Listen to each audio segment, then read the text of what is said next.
এর পরে আজকে আমার শরীর অসুস্থ, গতকাল রাত্রে থেকে খুব জ্বর, আমিও জ্বর, আমার মসজিদ হজুরও জ্বর, অসুস্থ, দুইজনে অসুস্থ। তো একটু মন দিয়ে শুনি কেমন। রমজানের পরবর্তী কাজসমূহ, 1 নম্বর কাজ হলো আমাদের আমল যাতে নষ্ট না হয়। রমজানে যে আমলগুলো করেছি এই আমলগুলো যাতে কি না হয়, নষ্ট না হয়, এদিকে সতর্ক থাকা। এদিকে কি থাকা? সতর্ক থাকা। কিভাবে সতর্ক থাকবো এবার আমরা একটু শুনি। এই জন্য আমি সূরা নাহালের 92 নম্বর আয়াত আপনাদের সামনে তেলাওয়াত করেছি। আল্লাহ সুবহানাহু ওয়া তাআলা বলতেছেন, বয়ান শুরু, মনোযোগ। আল্লাহ বলেন, আউযু বিল্লাহি মিনাশ শাইতানির রাজীম, বিসমিল্লাহির রহমানির রহিম, ওয়ালা তাকুনু কাল্লাতী নাকাদাত গাসলাহা মিন বা'দি কুওয়াতিন আনকাসা। আল্লাহ সুবহানাহু ওয়া তাআলা বলেন, ও আমার মুমিন বান্দারা, তোমরা ওই নারীর মতো হইও না, যেই নারী অনেক কষ্ট করে সুতা পাকালো। সুতা পাকানো বুঝেন? হ্যাঁ, সুতা পাকানো অর্থাৎ 4, 5টা 10টা সুতাকে একটা সুতা বানানো, বুঝেন নাই? ওই যে অনেকগুলো সুতাকে এভাবে সরকার মধ্যে ঘুরাইয়া একটা সুতা, মোটা একটা সুতা তৈরি করা, এটাকে বলে সুতা পাকানো। এটাকে কি বলে? সুতা পাকানো। কথা বুঝতে পেরেছেন? মানে 6-7টা সুতা অথবা 10-12টা সুতাকে, চিকন চিকন সুতাকে এভাবে একটার সাথে একটা এভাবে পেঁচাইয়া লম্বা এবং মোটা বানায়। এটা বানাতে অনেক কষ্ট না? এটাকে সুতা পাকানো বলা হয় অথবা সুতা তৈরি করা বলা হয়। আল্লাহ বলেন, ওই নারী, যে নারী অনেক পরিশ্রম করে, অনেক কষ্ট করে সুতা পাকালো, অনেকগুলো সুতা পাকালো, পাকানোর পরে কাজ শেষ, কমপ্লিট। এখন এটা একটা রশিতে, একটা বড় রশিতে রূপান্তরিত হলো। এবার এই রশি দিয়ে সে কাজ করার উপযুক্ত রশিটা তৈরি করলো, যে কাজ সত্যি কোন সুতা যদি কাজ করা যাবে না, ছিঁড়ে যাবে। 10-15টা সুতা যদি একসাথে পেঁচানো হয় তাহলে এটা মোটা হয়ে গেল না, এটা মজবুত হয়ে গেল না। তো এত কষ্ট করে একটা রশি, একটা সুতা, কয়েকটি সুতা দিয়ে একটা রশি তৈরি করা হলো। এত কষ্ট করে তৈরি করা কাজ কমপ্লিট, একদম কাজের উপযুক্ত। এখন ঠিক আছে, এখন কি করলো মহিলাটা? ইচ্ছাকৃতভাবে এত কষ্ট করে 1 মাস লাগে কাজটা করলো। এবার সে নিজেই চাকু দিয়ে অথবা এই বড়ি দিয়ে অথবা যে কোনো জিনিস দিয়ে এটাকে কি করলো? কেটে টুকরো টুকরো করে ফেলে দিল। আল্লাহ পাক উদাহরণ দিতেছেন আমাকে আপনাকে বোঝানোর জন্য। ডাক্তার সাহেব বুঝতেছেন অবশ্য, যদিও ঘুম আসে। এত তাড়াতাড়ি ঘুম আসলে কেন হবে? বয়ান শুরু হয়েছে।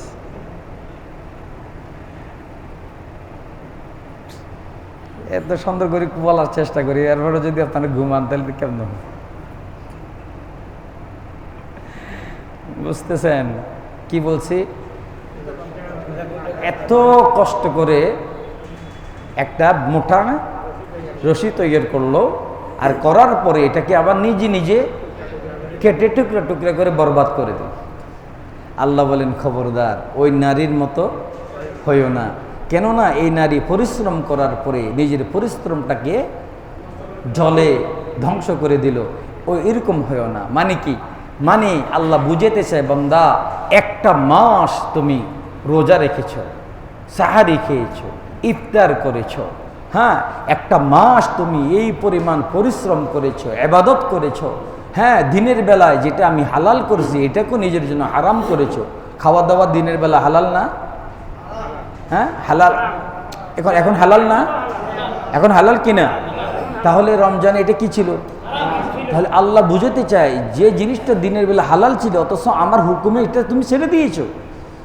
তাহলে এত কষ্ট করেছো, এত কষ্ট করার পরে, এত সওয়াব অর্জন করার পরে, তো রমজান শেষ হওয়ার পরে এমন কোনো কাজ করো না যেই কাজের কারণে তোমার রমজানের সমস্ত নেকি বরবাদ হয়ে যাবে। কে কে বুঝছেন কথাটা? আল্লাহ আল্লাহ কিভাবে বুঝায় আপনি একটু চিন্তা করেন। আমি এই আয়াতটা যখনই পড়ি না আমি নিজেই আশ্চর্য হয়ে যাই, আল্লাহ বলেন কি?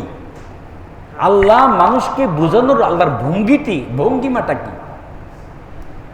আল্লাহ কি এইভাবে বোঝানোর আমাদের দরকার ছিল? আল্লাহ বললে তো হতো খবরদার গুনাহ করা যাবে না, হ্যাঁ গুনাহ করলে আমি তো সব বরবাদ করে দেবো, এটা বললে তো চলতো। কিন্তু আল্লাহ পাক একটা মহিলার রশি ফাঁকানো দিয়ে, এত সুন্দর করে উপমা দিয়ে, দৃষ্টান্ত দিয়ে আমাকে আপনাকে বোঝাচ্ছে আমার আল্লাহ কত বড় রহমান। সুবহানাল্লাহ। কি ভাই, ডাইরেক্ট বললে যতটুকু বুঝতেন এখন একটু বোঝা একটু বেশি হয় নাই? আল্লাহ যদি এই গুনাহ করা যাবে না, করলে অতীতের সব বরবাদ করে দেব, এইটা বললে আপনার ভিতরে যে পরিমাণ কাজ করবে, কিন্তু এই আয়াত দ্বারা এই দৃষ্টান্ত দিয়ে আল্লাহ বোঝানোর কারণে কাজ একটু বেশি হচ্ছে না? সুবহানাল্লাহ। আল্লাহু আকবার, আল্লাহু আকবার। এই আয়াতটা যখনই পড়ি না আমি আশ্চর্য হয়ে যাই, আমার আল্লাহ আমাদেরকে কি পরিমাণ ভালোবাসে। কোরআনের মধ্যে আমাদেরকে কত সুন্দর সুন্দর উপমা দিয়ে আল্লাহ বোঝান। একটু চিন্তা করেন, ওয়ালা তাকুনু, ওই নারীর মতো হইও না, কাল্লাতি নাকাদাত গাজলাহা, যে নারী অনেক কষ্ট করে পরিশ্রম করে অনেকগুলো সুতা দিয়ে একটি মোটা রশি তৈরি করলো, মিন বাদি কুওয়াতিন, অনেক কষ্ট করে অনেক শ্রম দিয়ে অনেক কষ্ট করে রশি তৈরি করলো, আনকাসা, ইচ্ছাকৃতভাবে কাজ কমপ্লিট তৈরি হয়ে যাওয়ার পরে নিজে আবার কেটে কেটে সেটাকে পানিতে জলে ভাসিয়ে দিল। এই মহিলার মতো হইও না। মানে কি, এতদিন একটা মাস পরিশ্রম করে, এত কষ্ট করে, এত গরমের মধ্যে পানির পিপাসায় কাতর, জিহ্বা বের হয়ে যাবে, অথচ তুমি আমার ভয়ে পানি পান করোনি, আমার ভয়ে তুমি খানা খাওনি, তুমি চাইলেই তোমার ঘরে ফ্রিজের মধ্যে ঠান্ডা পানি ছিল, তুমি খেতে পারতা, পান করতে পারতা, অথচ তুমি আমার ভয়ে পানি পান করা থেকে দূরে থাকলা। আজকে রমজান চলে গেছে, এখন যদি তুমি যেই কাজটা হালাল ছিল ওটা যদি রমজানে তুমি নিজের জন্য হারাম করতে পারো, আর রমজানের পরে এসে তুমি হারামটাকে নিজের জন্য কিভাবে হালাল করবা? কি ভাই, রমজানে হালালটা আমাদের জন্য হারাম করছি না? খাওয়া দাওয়া হালাল ছিল, কিন্তু আমরা নিজের জন্য এটা কি করেছি? হারাম করেছি। স্ত্রী আমার জন্য হালাল ছিল রমজানে, আমি দিনের বেলা এটা কি নিজের জন্য কি করেছি? হারাম করেছি। অথচ রমজানের পরে এসে যেটা রমজানও হারাম ছিল, সারা জীবন হারাম, সারা বছরই হারাম, এটাকে আমি দিব্যি সেই কাজটা করতেছি। অনেকেই পুরো মাস রোজা রেখেছে, রাখছি না আমরা? আলহামদুলিল্লাহ। চাঁদের রাত চাঁদ দেখা গিয়েছে, বাস চাঁদ দেখা যাওয়ার সাথে সাথে সেই গুনার মধ্যে লিপ্ত হয়ে গেছে। এলাকার মোড়ে মোড়ে জায়গা জায়গায় বড় বড় ডেকসেট দিয়ে গান শোনা শুরু করে দিল। অনেকেই এই যে ট্রাক টলি এগুলির উপরে উঠে বড় বড় ডেকসেট নিয়ে নাচানাচি শুরু করলো, অথচ সে পুরো মাস রোজা রাখছে। তাহলে আপনি পুরো মাস যা করলেন সব বরবাদ করে দিলেন, সব। চাঁদ রাত আসার সাথে সাথে এতদিন পুরো মাস সে ফিল্ম দেখে নেয়, এবার মোবাইলে ফিল্ম দেখা শুরু করছে, কার্টুন দেখা শুরু করছে, হ্যাঁ গুনাহ করা শুরু করছে, নাচ গান সেই মোবাইলের মধ্যে দেখা শুরু হয়েছে। আছে না এরকম?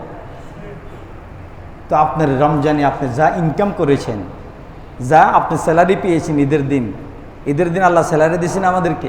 কালকে এটা তো আলোচনা হয়েছে, আমাদেরকে ঈদের দিন আল্লাহ কি দিয়েছেন? স্যালারি দিয়েছেন। আমাদের স্যালারি কি?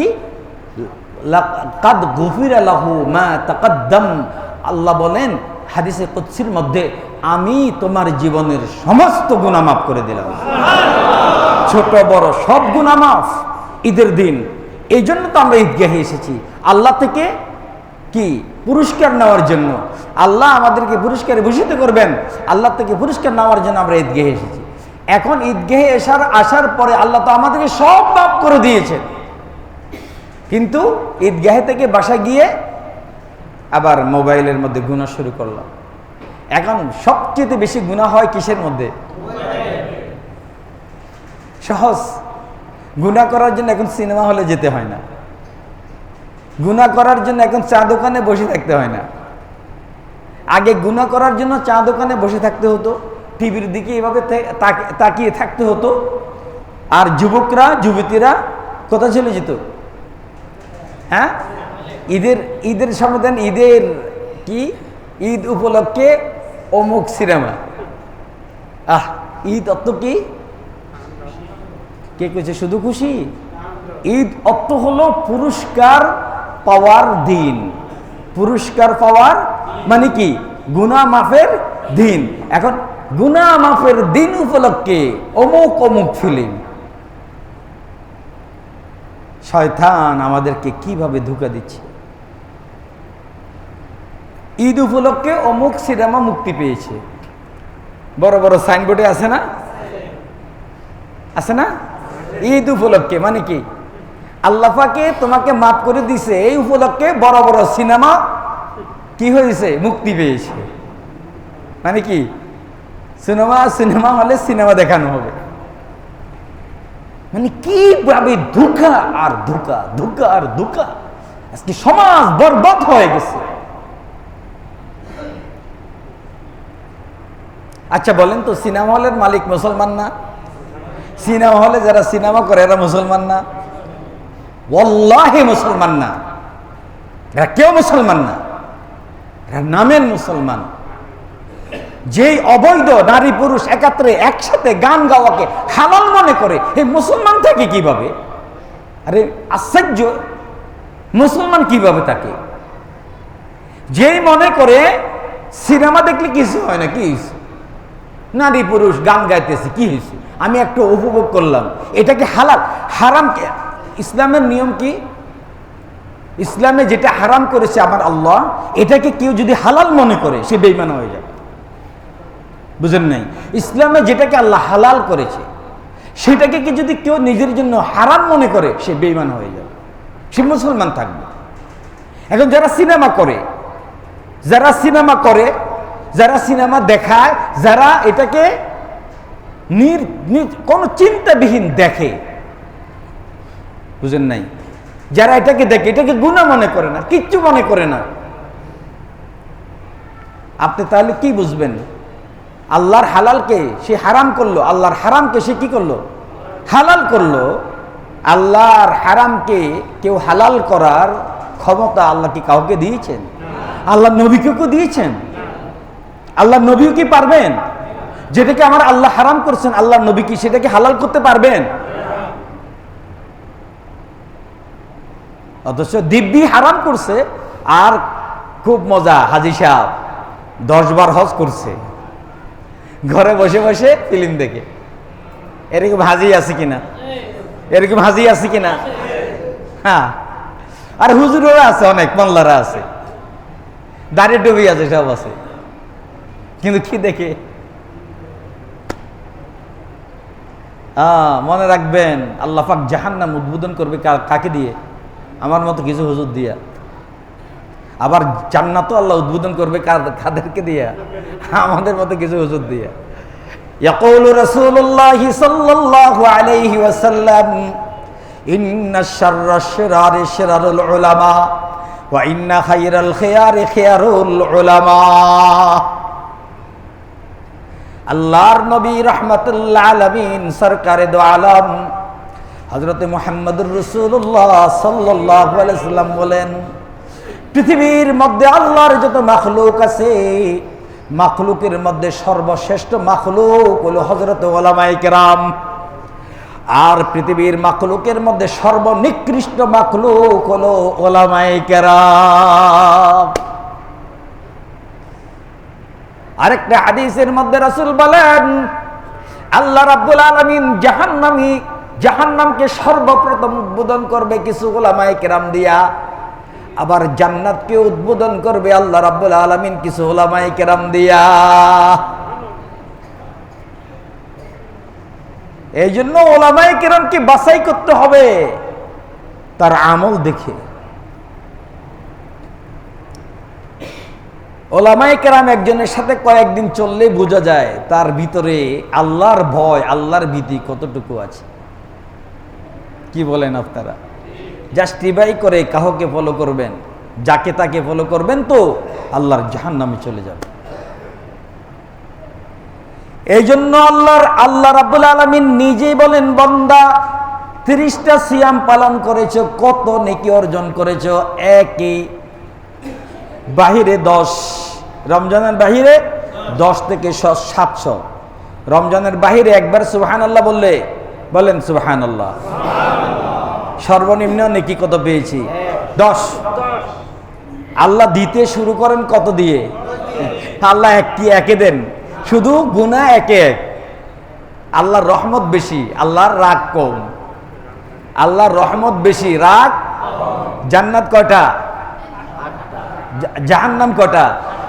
ক্যা গড়ো নাকি? জাহান্নাম তো যাবে বেশি, জান্নাতে যাবে কম, তারপরও 8টা। আর যেটাতে যাবে বেশি সেটা 7টা। ঘটনা কি? বলেন বলেন। আল্লাহর রহমত বেশি, বলেন আল্লাহর রাগ কম। সুবহানাল্লাহ। আল্লাহ দিতে নেকের কাজ, যে কোনো নেক, আপনি যে কোনো নেকের কাজ করবেন আল্লাহ দিতেই শুরু করে কত দিয়ে? আপনি যদি ধরেন সাধারণ কোনো একজন মোমেন একটা নেকির কাজ করে, আল্লাহ সঙ্গে সঙ্গে 10টি নেকি দিয়ে দিবেন। এই মোমেন যদি আর একটু দামি হয়, কি মোমেনের মধ্যে স্তর আছে না? হ্যাঁ, আমি যে আমল করব, আমি যে আমল করি, কিন্তু বর্তমান জমানার শ্রেষ্ঠ বড় বড় ওলামায়ে কেরামের আমল কি এক বরাবর নাকি? না, পার্থক্য আছে। আল্লাহ যদি আমাকে 10 নেকি দেন, শাহ আল্লামা মুহিবুল্লাহ বাবুনগরী হাফিজাহুল্লাহ, বর্তমান হেফাজতের নেতা, তার একবার সুবহানাল্লাহ, আমার একবার সুবহানাল্লাহ যে নেকি, তার একবার সুবহানাল্লাহ একই নাকি? না, পার্থক্য আছে, স্তর। আমি যদি 10 নেকি পাই, সে 700 নেকি পাবে। বুঝেন নাই? তো স্তর অনুযায়ী আল্লাহ সর্বনিম্ন দিবেন কত, সর্বোচ্চ দিবেন কত? 700। আর রমজানে একবার সুবহানাল্লাহ বললে একটা ফরজের ইবাদতের সমতুল্য নেকি মিয়া। 70 বলছি কেডা? একটা ফরজের নেকি কত? হযরত জিবরাইলও জানে না, হযরত মিকাইলও জানে না একটা ফরজের নেকি আল্লাহ কত দিবেন। সেটা সরাসরি আল্লাহ দিবেন। এটা রমজানে অনেক আলোচনা করেছি। তাহলে রমজানে এই পরিমাণ নেকি অর্জন করলাম, রমজানের বাইরে এসে আমি আমার এই পরিমাণ নেকিগুলোকে আমি বরবাদ করে দিচ্ছি। কি ভাই, আমি যদি গুনাহ করি আমার নেকি কি হয়ে যাবে? সব নেকি বরবাদ হয়ে যাবে। এই জন্য আল্লাহ দৃষ্টান্ত দিচ্ছে, মহিলার মতো হয় না। কোন মহিলা বলেন তো? যে মহিলা অনেক পরিশ্রম করে সুতা দিয়ে রশি তৈরি করে, আবার যখন কাজটার পরিপূর্ণতা লাভ করেছে, কেটে কেটে সেই তার পরিশ্রমকে কি করে দিয়েছে? নষ্ট করে দিয়েছে। বান্দা ওই মহিলার মতো হইও না। একটা মাস পরিশ্রম করে অনেক নেকি তুমি অর্জন করার পরে, রমজানের পরে তুমি গুনাহ করে ওই নেকির পাহাড়গুলোকে তুমি বরবাদ করে দিও না। বুঝতে পেরেছেন? 1 নম্বর কাজ। 1 নম্বর কাজ কি বলেছি বলেন তো এবার আপনারা বলেন। গুনাহ করলে রমজানের সমস্ত নেকি কি হয়ে যাবে? আর গুনাহ প্রতিনিয়তে আমরা ছোট বড়, সগীরা বড় কবিরা যা আছে সবাই আমরা একটা গুনার মধ্যে লিপ্ত। সেটা কোনটা? মুনাজাত। কোনটা? মুনাজাতে লিপ্ত। মুনাজাত বুঝেন? আল্লাহর কাছে মুনাজাত না, শয়তানের মুনাজাত। হ্যাঁ, কই মোবাইল আনি নাই, মোবাইল আজকে আনি নাই, বসা রয়ে গেছে। বুঝতেছেন কি? শয়তানের মুনাজাত। সারাক্ষণ ঘন্টা কে ঘন্টা চলে যায় কোন দিকে? এই ওইটার দিকে তাকিয়ে থাকে, তাকিয়ে থাকে। এটার ভিতরে কিনা আছে আল্লাহ জানে, কি মজা পায়। আল্লাহ আমাদেরকে বুঝদান করুন। আজকে জাতি যদি, মুসলমান জাতি যদি আজকে মোবাইলের গুনাহ ছেড়ে দেয়, আমি মনে করি যেই লোকটা মোবাইল গুনাহ ছেড়ে দেবে সে আল্লাহর অলিতে রূপান্তরিত হবে। আপনি মোবাইলের গুনাহ ছেড়ে দেন, আর কিচ্ছু লাগবে না, আপনি আল্লাহর অলিতে রূপান্তরিত হবে। যেই পরিমাণ মোবাইলের গুনাহ এখন সমাজে চলছে, আপনার উপযুক্ত মেয়েটা রাতের অন্ধকারে তার নিজের কক্ষে দরজা বন্ধ করে কি করছে? আপনি তো টাচ মোবাইল দিয়ে দিচ্ছেন তাকে, কি করছে আপনি খবর নিতেছেন? 10 দিন পরে, 1 মাস পরে আপনার মেয়েটা আরেকটা ছেলের সাথে চলে যাচ্ছে। এই মোবাইলের কারণে আপনার ঘরে এসে আরেকটা পুরুষ নিয়ে আসতেছে, আর আপনি কি বলেন? মেয়ের বন্ধু। এটারে আপনারা কি কোন ভাষা কোন? হ্যাঁ না, আরেকটা কয় বয়ফ্রেন্ড, আরেকটা কি গার্লফ্রেন্ড কয় না? বাবা কি আমার মেয়ের বয়ফ্রেন্ড। বাবা কি খাবা? বসো বসো। মেয়ে বাসা নিয়ে আসছে, এখন বাবাই আচ্ছা তো তোমরা রুমের ভিতরে যাও, কথা বলো। উপযুক্ত মেয়েটাকে একটা পর পুরুষের সাথে নিজের বাবা ঢুকে দিয়েছে কথা বলার জন্য।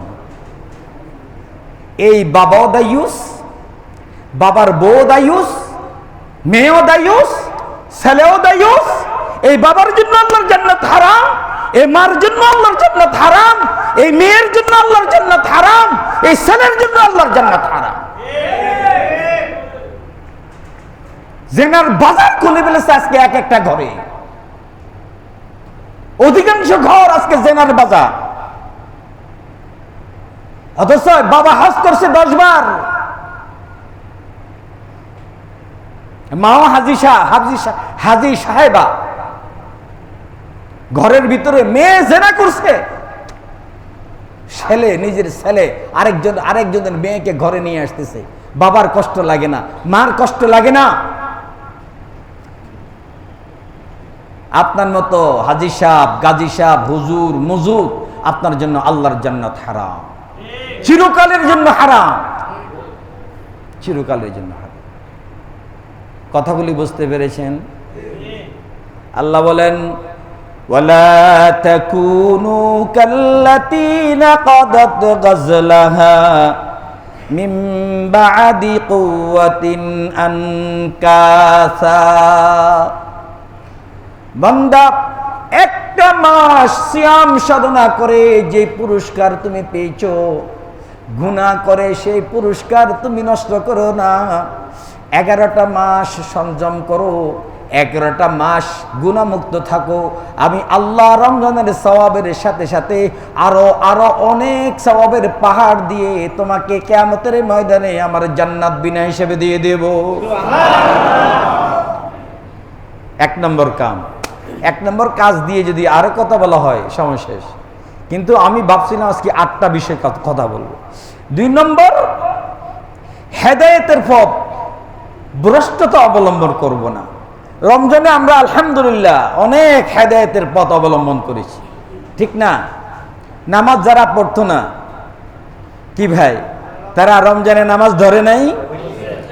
যারা ফজরে জীবনেও মসজিদে আসে নাই, কিন্তু রমজানে আমাদের 2য় ফ্লোর পর্যন্ত ভর্তি হয়ে যায়, হয় নাই? এতদিন পর্যন্ত হয় নাই?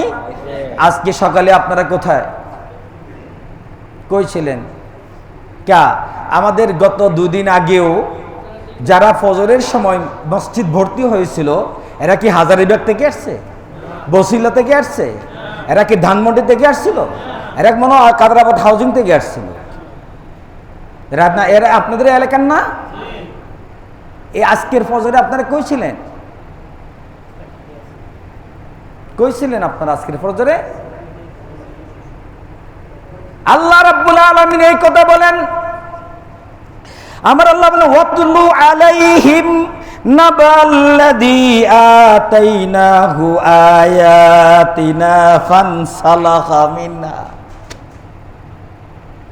রমজান পবিত্র মাসে যেভাবে তুমি ইবাদতে মশগুল ছিলা, বান্দা রমজানের পরে যাতে তোমার ইবাদত নষ্ট না হয়, তোমার হেদায়েত নষ্ট না হয়, সেদিকে তুমি খেয়াল রাখো।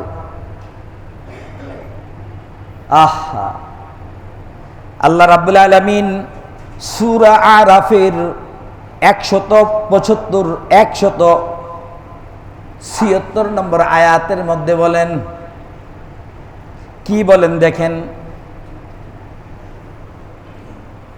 আল্লাহর পাকের একজন বড় ওলি ছিলেন হযরতে মূসা আলাইহিস সালামের জামানায়। নাম হলো বালআম ইবনে বাউরা। বালআম ইবনে, খুব খেয়াল করেন, আল্লাহ খুব